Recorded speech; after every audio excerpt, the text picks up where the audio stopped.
Thank you, Deputy President. My adjournment matter is for the Minister for Sport, and the action I seek is for the Minister to take meaningful steps to stamp out AFL's homophobic culture.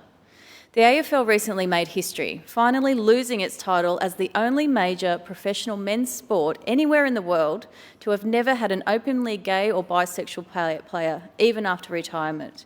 It only took 128 years. I want to acknowledge and commend the immense bravery of former West Coast Eagles defender Mitch Brown, who has come out as the first current or former openly bisexual male player in AFL history.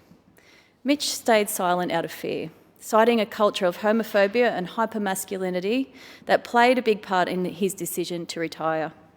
In one story he shared, he talked about how a fellow player was disgusted at the idea of showering around a gay player and said he'd prefer to be in a cage full of lions.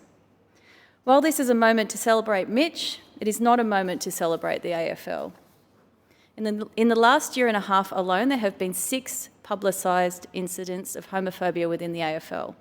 Behind closed doors, there would be many more.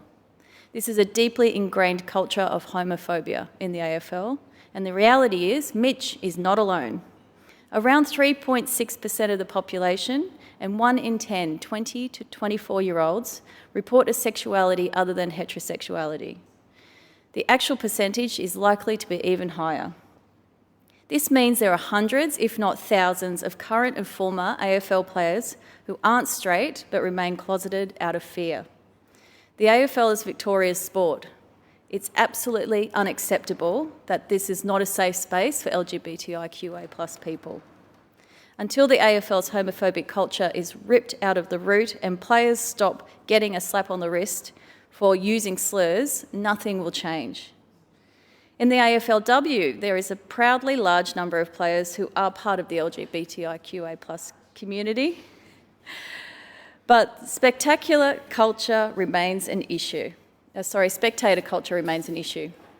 Tiab women's football team's Kate McCallum proposed to her partner Beck Strickland on the field, the announcement was met with a tidal wave of homophobic hate on social media.